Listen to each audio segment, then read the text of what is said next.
Hello students, हम लोग class +2 के अंदर अपने किरचॉफ्स लॉ के न्यूमेरिकल्स को डिस्कस कर रहे हैं और किरचॉफ्स लॉ के न्यूमेरिकल्स में मैंने आपको फर्स्ट और सेकंड न्यूमेरिकल करवा दिया था। उसके बाद अब हम यहाँ पर न्यूमेरिकल नंबर 3 को डिस्कस करते हैं। न्यूमेरिकल नंबर 3 में आपको क्वेश्चन के अंदर ये डायग्राम गिवन है और इस क्वेश्चन में आपको कहा है find the potential difference across each cell and the rate of energy dissipated in R। आपको कहा है आपको हर एक सेल के अक्रॉस पोटेंशियल डिफरेंस कैलकुलेट करना है और आपको इस R रेसिस्टेंस के अक्रॉस जितनी एनर्जी डेसिपेट होती है, जितनी एनर्जी रिक्वायर्ड है, जितनी एनर्जी की नीड है, वो एनर्जी आपको यहां पर कैलकुलेट करनी है। तो चलिए सबसे पहली बात, आपको यहां पे जो डायग्राम दे रखा है उस डायग्राम को आप समझने की कोशिश कीजिए। दैट इज यहां पर E1 12 वोल्ट है, ये E2 आपका 6 वोल्ट है। यहां पर स्मॉल r1 यानी कि इस E1 का इंटरनल रेसिस्टेंस आपके पास 2 ओम है, इस E2 का इंटरनल रेसिस्टेंस आपके पास 1 ओम है, यहां पर रेसिस्टेंस 4 ओम है। आपको दो चीजें कैलकुलेट करनी है। पहली बात आपको पता लगानी है कि इस सेल और इस सेल, इन दोनों सेल के अक्रॉस पोटेंशियल डिफरेंस कितना है, एक बात। दूसरी बात आपको पता लगानी है कि यहां पर इस R यानी कि 4 ओम का जो रेसिस्टेंस है, इस रेसिस्टेंस के अक्रॉस कितनी एनर्जी डेसिपेट यानी कि इस रेसिस्टेंस के अक्रॉस कितनी एनर्जी की रिक्वायरमेंट है, वो हमें यहां पर कैलकुलेट करना है। चलिए ये सब हमें किरचॉफ्स सेकंड लॉ की मदद से करना है।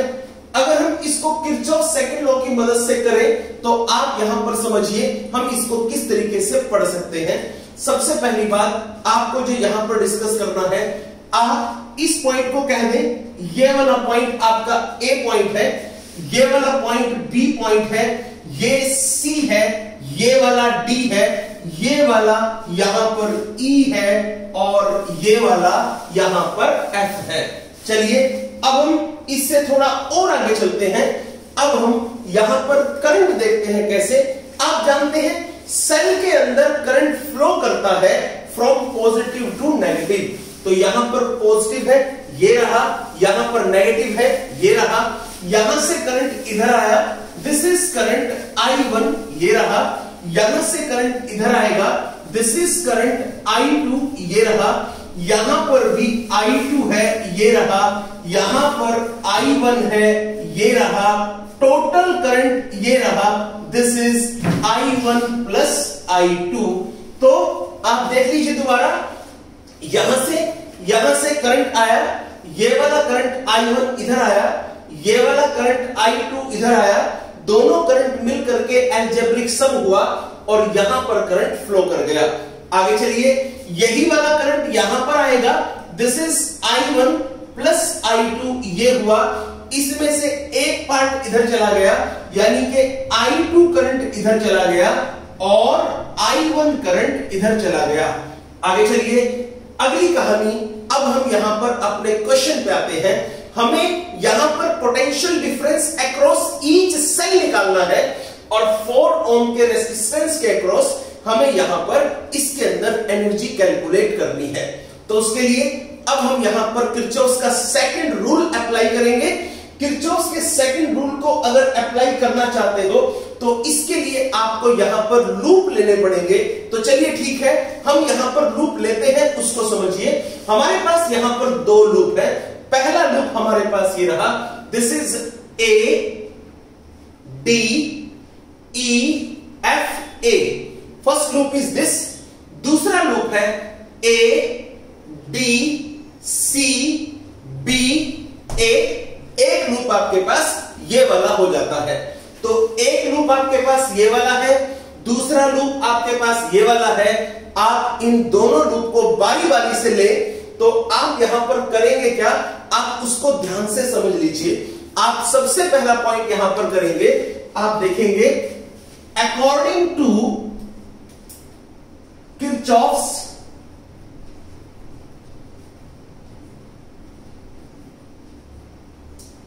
Second law, according to Kirchhoff's second law, Kirchhoff's second law के अकॉर्डिंग अगर हम बात करें तो किरचॉफ्स सेकंड लॉ हम सबसे पहले अप्लाई करेंगे एक लूप में।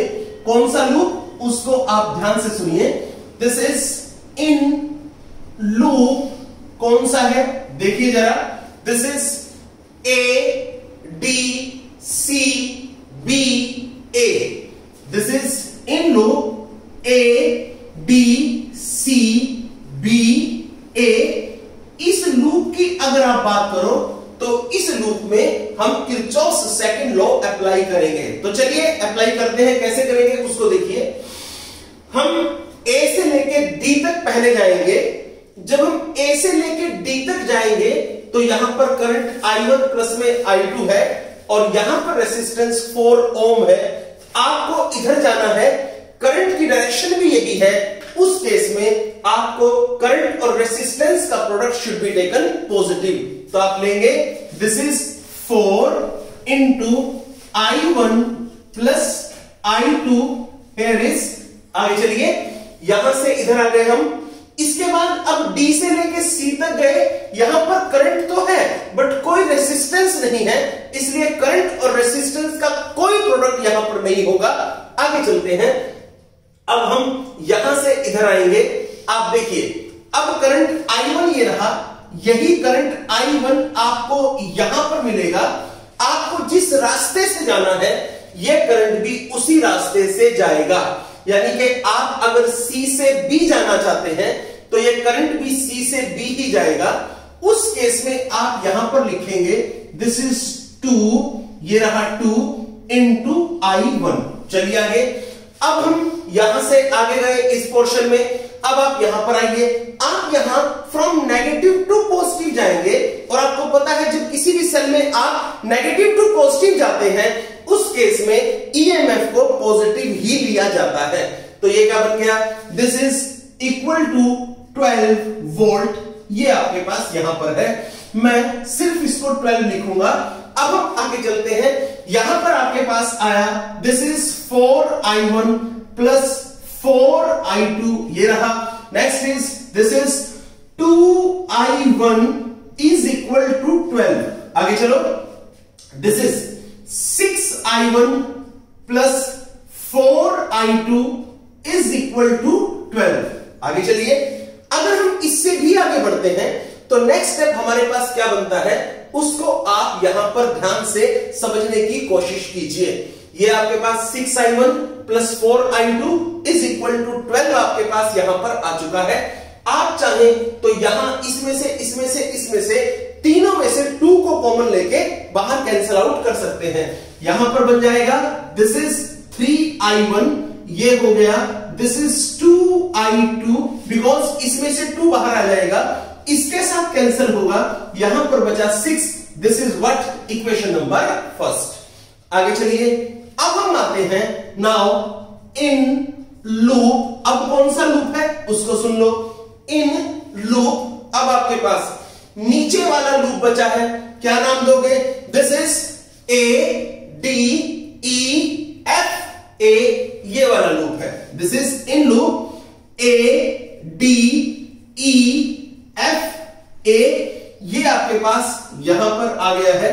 आगे चलते हैं, इसको आपने कहा दिस इज, यहां पर ये सेकंड इक्वेशन हमें यानी कि सेकंड लॉ हमें किरचॉफ्स का अप्लाई करना है इस लूप के लिए। चलिए कैसे करेंगे, सबसे पहले आप ए से लेके डी तक जाएंगे। जब आप ए से लेके डी तक जाएंगे तो I1 प्लस में I2 भी उसी रास्ते में है, तो ये हुआ this is 4 into I1 plus में I2, ये आया। आगे चलिए, यहां से इधर, फिर D से लेकर E तक आया। चलिए आगे चलते हैं, अब E से लेकर F तक आया है। यहां पर भी I2 करंट है, तो आप इसको लिखेंगे प्लस I2, बिकॉज अगर आप इस I2 का और इस 1 ओम का प्रोडक्ट कर दें तो आपके पास I2 आएगा। जिस डायरेक्शन में आप जाओगे करंट भी उसी डायरेक्शन में है, दैट्स व्हाई आपने इसको यहां लिखा। आगे चलिए, अब आप जब इधर जाओगे तो नेगेटिव टू पॉजिटिव आपको आना पड़ेगा। In that case this EMF will taken positive. आपने ईएमएफ को पॉजिटिव लिया। This is our equation number second. आगे चलिए, यहां से यहां कुछ नहीं मिलेगा। चलिए आगे, अब हम इसको सोल्व करते हैं। आप भले ही इस इक्वेशन को अभी नाम ना दें, चलिए इससे आगे बढ़ते हैं। This is 4i1 plus 4i2 plus i2 is equal to 6। आगे चलो, 4i1 plus 5i2 is equal to 6। This is what? This is equation number second. Now अब हम यहां से फ्रॉम इक्वेशन फर्स्ट और इक्वेशन सेकंड हम यहां से i1 और i2 की वैल्यू को कैलकुलेट कर सकते हैं। चलिए, अगर हम यहां से i1 और i2 की वैल्यू को कैलकुलेट करें तो तरीका देखिए क्या है। आप इस इक्वेशन को 4 से मल्टीप्लाई कर दें, इस इक्वेशन को 3 से मल्टीप्लाई कर दें और सब्ट्रैक्ट कर दें। तो मैं करने जा रहा हूं, आप देखिए, this is equation first into 4 minus equation second into 3। I repeat, equation 1 ये रही, it is multiply by 4। Equation 2 ये रही, इट इज मल्टीप्लाई बाय 3 और इनको सब्ट्रैक्ट आपने किया है। चलिए कैसे करेंगे, इसको 4 से मल्टीप्लाई कर देते हैं। कितना बना? This is 12i1 plus 8i2 plus 24। आगे चलो, this is 12i1 plus it is multiply by 3, 15i2 आगे चलो इज इक्वल टू 18। चलिए नेक्स्ट, अब सब्ट्रैक्ट करना है तो नीचे वाले साइन चेंज हो जाएंगे, प्लस का माइनस हो गया, यहां पर भी प्लस का माइनस। 12i1 से 12i1 कैंसिल हुआ, यहां पर आपके पास आया -7i2 ये रहा, यहां से आया दिस इज इक्वल टू 6 ये आपके पास यहां पर हुआ। i2 की वैल्यू निकालोगे that will be equal to -6/7 ampere. ये आपके पास एक रिजल्ट आ जाता है। तो आपके पास i2 की वैल्यू यहां पर आ गई। अब आप i2 की वैल्यू इस इक्वेशन में या इस इक्वेशन में किसी भी इक्वेशन में पुट करेंगे तो आपके पास i1 की वैल्यू आ जाएगी और यहां से i1 की वैल्यू आपके पास आती है दिस इज 18/7 एंपियर। ये आपके पास यहां पर i1 की वैल्यू आ जाती है। तो चलिए, आपको i1 और i2 करंट की वैल्यू का पता लग चुका है, बट क्वेश्चन ये नहीं है। क्वेश्चन में आपसे पूछा था आपको यहां पर टोटल एनर्जी डेसिपेटेड और total potential difference across each cell आपको कैलकुलेट करना है। उसका तरीका क्या है वो समझिए। एक बात बताइए आप, ये पूरा, ये पूरी और ये वाला पूरा, these all 3 are in parallel. अगर ये तीनों पैरेलल में है तो तीनों के across voltage will same.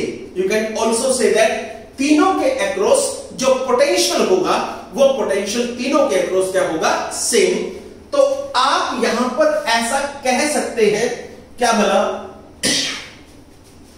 Potential difference across R is equal to R के अक्रॉस पोटेंशियल डिफरेंस कितना होगा? कितना होगा? Potential difference across R, R के across potential difference. Potential difference क्या होता है?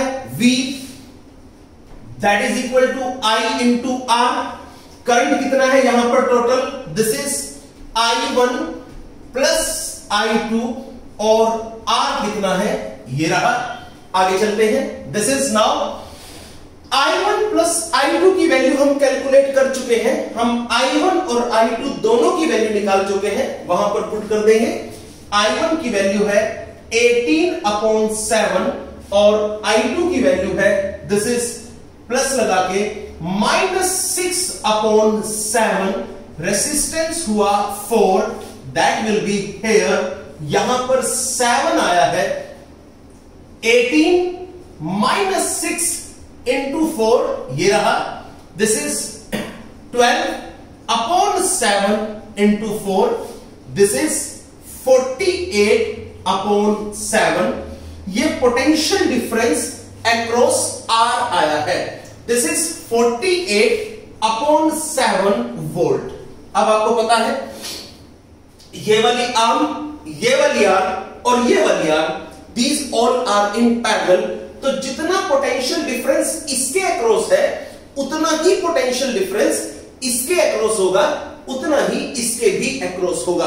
तो आप लिख सकते हैं this is potential difference across each cell.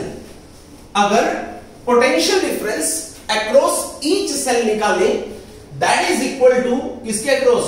Potential difference across R. R के अक्रॉस जो पोटेंशियल डिफरेंस होगा वो उसके बराबर होगा, और वो कितना होगा?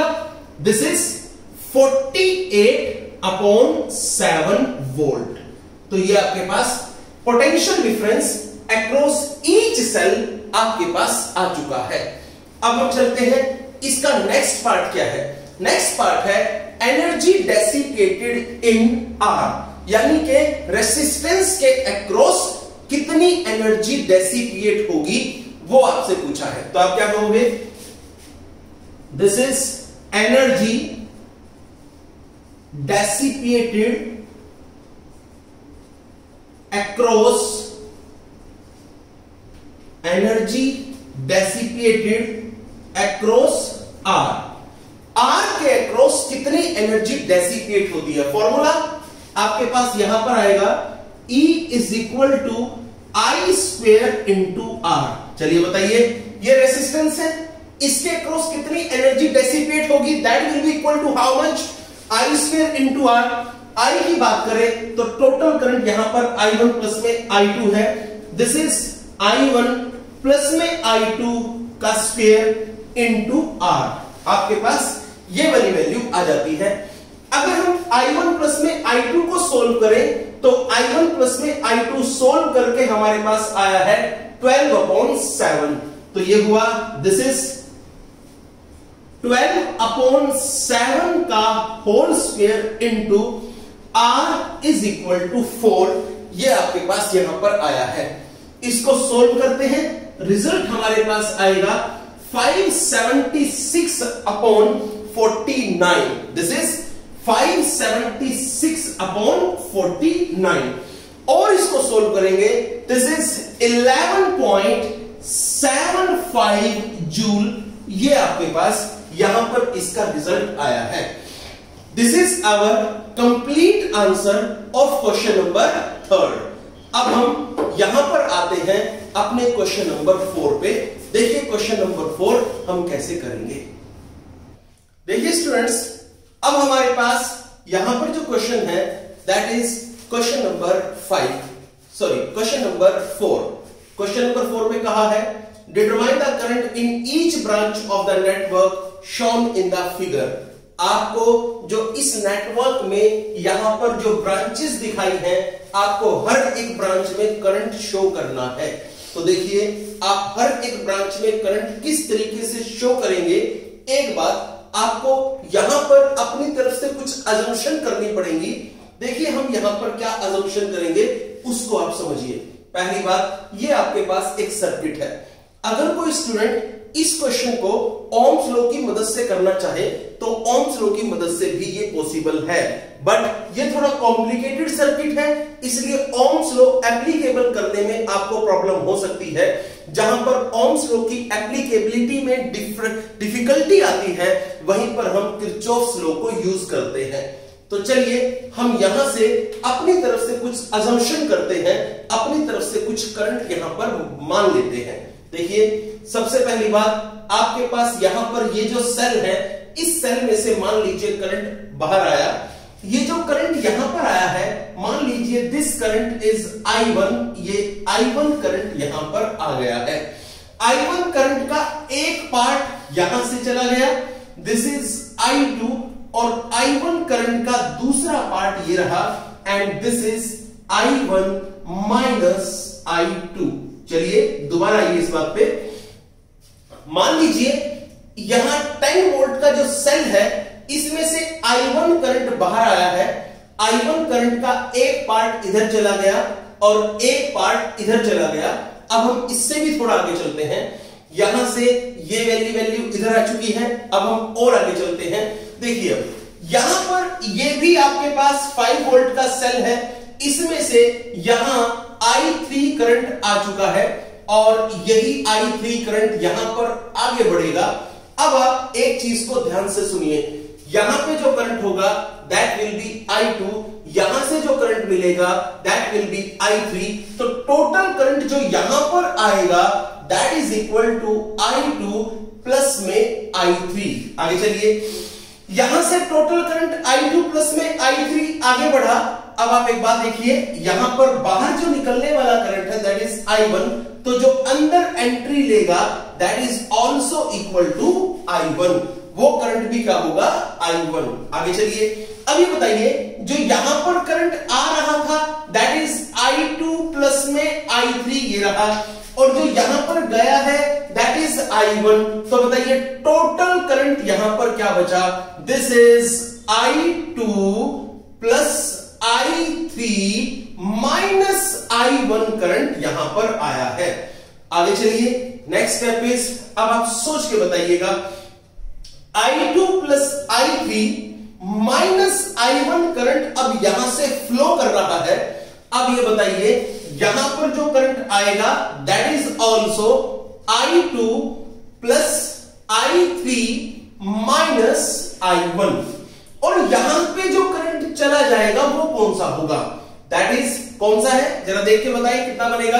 दिस इज I3 यहां से गया था तो यहां पर जो एंटर करेगा that is also I3।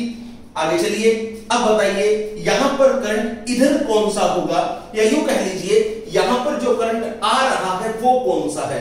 Obviously यहां पर करंट अब बचा कितना है वो देख लीजिएगा, ध्यान से सुनिए इस चीज को। I3 करंट यहां से इधर चला गया, I2 प्लस में I3 माइनस I1 यहां पर था, और यहां पर जो आया है that is I1 minus I2। तो ये लीजिए again this is I1 minus I2। सोचिए इस जंक्शन पे टोटल करंट कितना बचा है।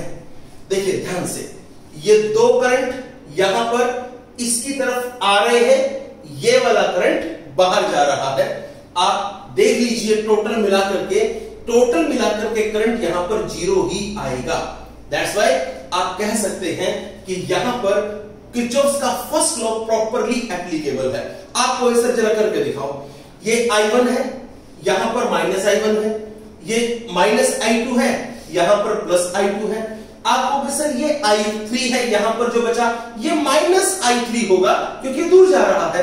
तो टोटल करंट इस जंक्शन में कितना होगा, दैट इज 0, और वही हमारा किरचॉफ्स का फर्स्ट लॉ है। तो चलिए आगे चलते हैं। अब हम इन करंट को कैलकुलेट करना चाहते हैं। तो देखिए इन करंट को हम कैसे कैलकुलेट करें, उसके लिए आपको किरचॉफ्स सेकंड लॉ लगाना है। किरचॉफ्स सेकंड लॉ आप अगर एप्लीकेबल करें तो सबसे पहली बात आपको अप्लाई करना पड़ेगा। आपके पास कई सारे लूप हैं। देखिए एक लूप आपके पास ये रहा, ये एक लूप है, इसको आप चाहो तो ऐसे ले लो, एक लूप ये हो गया, एक लूप आपके पास ये हो गया, ऐसे ले लो, दिस इज सेकंड लूप। एक लूप आपके पास ये इधर से गया, इधर से गया, इधर से गया और इधर से आ गया, ये एक लूप है। चाहो तो लूप को ऐसे भी ले सकते हो, ये रहा, ये वाला लूप आपने ले लिया है। तो पहला लूप ये रहा, दूसरा लूप ये रहा, तीसरा लूप आपका ये वाला है। तो आप चाहे तो ऐसे भी ले सकते हैं। चलिए अब हम इससे आगे बढ़ते हैं, हम इन्हीं लूप्स को लेके चलते हैं। सबसे पहली बात, आपके पास सबसे पहला लूप जो आया है that is in loop A B C A, in loop A B C A। बताइए जो A B C A loop है ये कैसे होगा, इसमें आप क्या करोगे इसके बारे में हम बात करते हैं। कैसे होगा समझिए, ए बी सी ए ये आपके पास यहां पर आया है। चलिए कैसे करेंगे, आपको इस डायरेक्शन में यहां पर जाना है, डेफिनेटली आपको इधर जाना है, ये रहा आपके पास। अब आप आगे चलिए, अगर आप A D C A loop के अलोंग जाए तो यहां पर करंट जिस डायरेक्शन में है आप भी उसी डायरेक्शन में है, तो इन दैट केस आप क्या कहोगे, आप कहोगे this is 4 into I1 minus I2, ये आपके पास यहां पर आया है। आगे बढ़िए, अब हम यहां से इधर चलेंगे। अब आपको समझना पड़ेगा क्या करना है। आप यहां से इधर जाएंगे ऐसे, इस पोर्शन से करंट ऐसे आ रहा है, तो करंट की डायरेक्शन और आपकी डायरेक्शन एक दूसरे के अपोजिट है। इन दैट केस आप करेंगे this is how much 2 into यहां पर कितना हुआ I2 plus I3 minus I1, ये हुआ यहां से इधर और यहां से इस डायरेक्शन में। चलिए आपने इसको, क्योंकि करंट की डायरेक्शन ये रही, आप जाओगे इधर, that it should be taken as negative. आगे चलिए, अब आप यहां की बात करते हैं।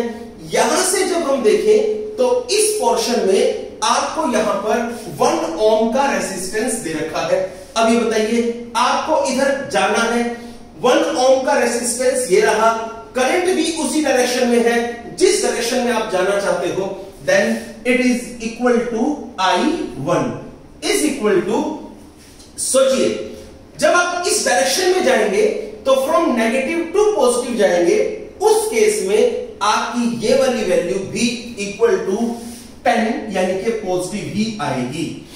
चलिए इसको सोल्व करते हैं, रिजल्ट हमारे पास क्या आता है उस रिजल्ट को हम लिख देंगे। This is 4I1 minus 4I2 minus 2I2 minus 2I3 plus 2I1 plus I1 is equal to 10। आगे चलो, यहां से ये एक I1 है, ये वाला I1 है, ये वाला भी I1 है, दिस इज 7I1। अब हम बात करते हैं I2 की, एक ये रहा, एक ये रहा, माइनस 6I2 ये रहा, माइनस 2I3 ये रहा, इज इक्वल टू 10। आपके पास ये एक रिजल्ट आ चुका है। This is what, this is your equation number first. इसको हमने हमारी इक्वेशन नंबर फर्स्ट कहा है। अब हम इससे और आगे चलते हैं, नेक्स्ट स्टेप हमारे पास क्या है उसको भी देखते हैं। अब हमारे पास एक लूप ये वाला है, अगर आप इस लूप को देखें तो देखिए क्या है, ए बी सी ए। आप कहोगे इन लूप ए बी सी ए, ये आपके पास A B C A loop है, ये रहा। चलिए क्या करेंगे, यहां से I2 और 4 ओम यानी कि दिस इज 4I2 ये रहा। आगे चलिए यहां से इधर आ जाइए, कितना बनेगा plus 2 into I2 plus I3, ये आपके पास है। अब आप इधर चले जाइए, डायरेक्शन भी यही है करंट की, देन आपको क्या करना है प्लस I1। आगे चलिए, एक इधर हुआ, एक इधर आ गया, अब आप इधर चले गए, इज इक्वल टू यहां पर हुआ कितना है, दिस इज 10। चलिए आगे सॉल्व करते हैं इसको। This is 4I2 plus 2I2 plus 2I3 plus I1 is equal to 10। चलिए आगे, I1 आपके पास ये रहा, I1 plus 6I2 plus 2I3 is equal to 10। This is equation number second. और आगे चलते हैं, ये हमारे पास हमारी एक इक्वेशन बन चुकी है। अब हम आते हैं हमारे थर्ड लूप पे, ये रहा। आपकी मर्जी है, आप इस लूप को ऐसे लेना चाहो ऐसे ले लो, आप इस रूप को इस तरीके से लेना चाहो इस तरीके से ले लो, लेकिन लेना तो आपको एक ही साइड पड़ेगा। तो मान लीजिए आप कह देते हो यहां पर in loop B C D E B, this is B C D E B, ये लूप आपने यहां पर लिया। इस केस में जब B से लेके C तक आओगे डायरेक्शन आपकी यही है, करंट की भी यही है, तो क्या बनेगा, this is 2 into I2 plus I3, ये आपने लिखा। यहां से इधर आ जाओ, plus this is 2 into I2 plus I3 minus I1, एक ये हो गया। यहां से इधर, अब आप इधर आ जाइए और इधर आ जाइए। यहां पर कोई रेसिस्टेंस नहीं है, तो करंट का और रेसिस्टेंस का there will be no product. यहां पर भी ऐसा कोई रेसिस्टेंस नहीं है, बचा है सिर्फ आपके पास ये ईएमएफ। जब आप यहां से इधर जाओगे तो नेगेटिव से पॉजिटिव जाओगे, और जब नेगेटिव से पॉजिटिव अप्रोच करते हैं ऐसे केस में हम ईएमएफ को पॉजिटिव ही लेते हैं। तो लीजिए, आपने यहां पर ईएमएफ को पॉजिटिव लिखा, ये रहा। अब इसको सोल्व करते हैं, देखिए कितना होगा, 2I2 plus 2I3 plus 2I2 plus 2I3 minus 2I1 is equal to 5। आगे चलिए, माइनस 2I1 ये रहा, और प्लस 4I2 इन दोनों को मिलाकर के आ गया, 2I3 plus 4I3 is equal to 5. This is our equation number 3rd. Now students, from our equation number 1, 2 and 3, आपको इक्वेशन 1, 2 और 3 दे रखी हैं। इन इक्वेशंस के बेसिस पे अब आपको यहां से I1, I2 और I3 की वैल्यू कैलकुलेट करनी है। अगर आप यहां से I1, I2, I3 की वैल्यू कैलकुलेट करेंगे तो I1 की वैल्यू आपके पास आएगी 2.5 एम्पियर। एक रिजल्ट आपको करना कैसे, मैं थोड़ा हल्का सा हिंट देता हूं। अगर आप इक्वेशन 3rd और इक्वेशन 2nd देखें, इक्वेशन 2nd को 2 से मल्टीप्लाई करके इस इक्वेशन 3rd में ऐड कर दें, तो उस केस में ये I1 यहां से एलिमिनेट होगा, और जो इक्वेशन बनेगी वो I2 और I3 में बन जाएगी। इन द सेम सेंस आप इस इक्वेशन को लें और इस इक्वेशन को ही ले लें, तो उन दोनों में से आप फिर I1 को एलिमिनेट कर दें, फिर इक्वेशन आपके पास आएगी, तो वो इक्वेशंस I2 और I3 में बनेगी। उनको और जो इक्वेशन यहां पर बनी थी उसको सोल्व करके आपको I2 और I3 की वैल्यू मिलेगी। अब आप I2 और I3 की वैल्यू किसी भी इक्वेशन में पुट कर देंगे, फर्स्ट, थर्ड में, सेकंड में, फर्स्ट में, किसी में भी, तो आपके पास I1 की वैल्यू आ जाएगी। I1 की वैल्यू जब सोल्व करोगे तो 2.5 एम्पियर आपके पास होगा। अगर आप I2 की वैल्यू को लिखोगे तो I2 is equal to 5/8 ampere होगा, और जो I3 की वैल्यू है उसको सोल्व करोगे, that will B 1 into 7/8 ampere आपके पास आ जाएगा। अब आप ये बताइए, यहां पर एडी करंट होगा, और वो एडी करंट कितना है, दैट इज इस एडी के अलोंग करंट कितना है, this is I1 minus I2। I1 पता है, I2 पता है, माइनस करके क्या एडी के अलोंग करंट नहीं आ जाएगा। एबी के अलोंग करंट कितना होगा, देख लीजिए, I2 करंट है एबी के अलोंग, ये रहा I2 करंट 5/8, तो सिंपल हो जाएगा। उसके बाद BC के अलोंग करंट कितना है, this is I2 plus I3। I2 का पता है, I3 का पता है, I2 प्लस I3 आपके पास आ जाएगा। यहां पर CD के अक्रॉस करंट कितना होगा, this is I2 plus I3 minus I1 होगा, ये आपके पास आ गया है। इस तरीके से आपको हर एक आर्म का करंट पता लग जाएगा।